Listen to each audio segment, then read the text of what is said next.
గౌతమ బుద్ధుడి గురించి ఈరోజు కొన్ని విషయాలు మాట్లాడుకుందాం. సద్గురు గారు చెప్పినటువంటి కొన్ని విషయాలలో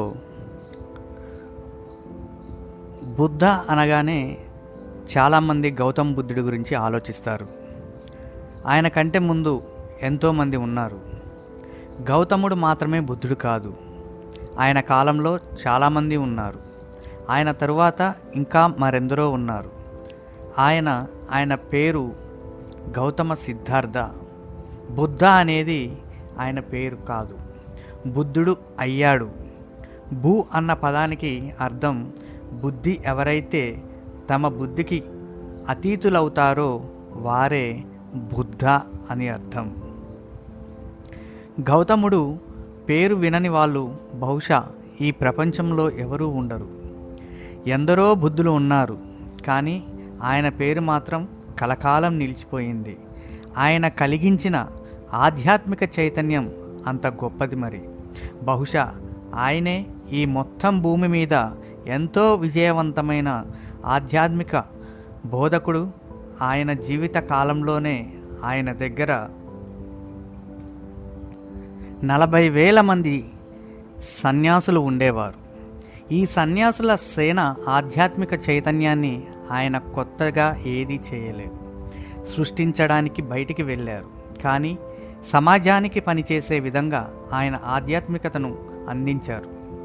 అప్పటి వరకు ఆధ్యాత్మిక సంస్కృత భాష ప్రక్రియ కేవలం సంస్కృత భాషలో మాత్రమే అందించబడింది.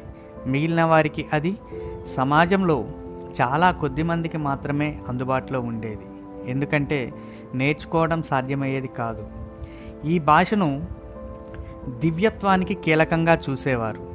మొట్టమొదటిసారిగా గౌతముడు పాలి భాషలో మాట్లాడారు. అది ఆనాడు వాడుకలో ఉన్న భాష. ఆయన అన్ని రకాల ప్రజలకు ఆధ్యాత్మిక ద్వారాలు తెరిచారు.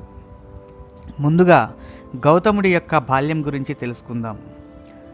గౌతముడు ఒక చిన్న రాజ్యానికి యువరాజు.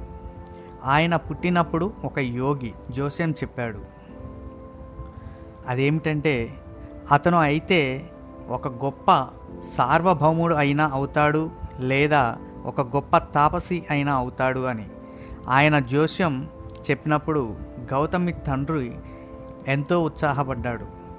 ఆయనకు మాత్రం గౌతముడు గొప్ప తాపసి కావడం ఇష్టం లేదు. ఈయన గొప్ప సామ్రాట్ కావాలని అనుకున్నాడు. ఒకవేళ బాధను దుఃఖాన్ని చూసినట్లయితే ఆయన ఒక తాపసి మారవచ్చు అనుకొని గౌతముడు ఎప్పుడూ విలాసాలలో ముందుంచాడు. మంచి ఆహారం, బట్టలు, ఇంకా విలాసాలు. అతనికి 19 సంవత్సరాల వయసు వచ్చినప్పుడు తండ్రి ఆయనకు ఎంతో అందమైన యువతితో వివాహం చేశాడు. వారిని ఒక రాజభవనంలో మిగతా సమాజం నుండి దూరంగా ఉంచాడు. అక్కడ కేవలం వినోదాలు, విలాసాలు మాత్రమే తప్ప ఎటువంటి బాధలను చూసే అవకాశము లేదు. ఒకరోజు గౌతముడు నగరంలో సంచరించాలి అనుకొని తనని సంచారానికి తీసుకుని వెళ్ళమని రథసారథిని ఆదేశించాడు. ఆయన అలా వెళ్తున్నప్పుడు ఒక వృద్ధుణ్ణి చూశాడు.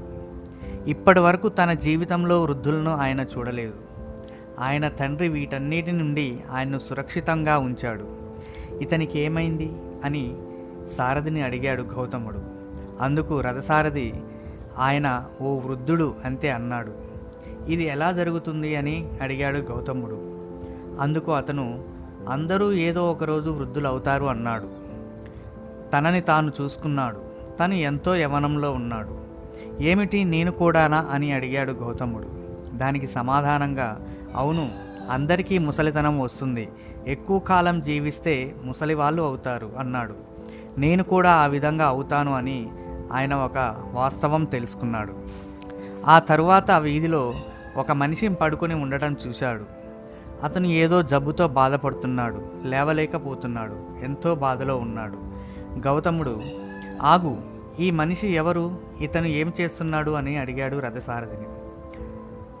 రథసారథి, ఓ, దురదృష్టవశాత్తు ఆయన అనారోగ్యంతో ఉన్నాడు అన్నాడు. దాని అర్థం ఏమిటని అడిగాడు గౌతముడు.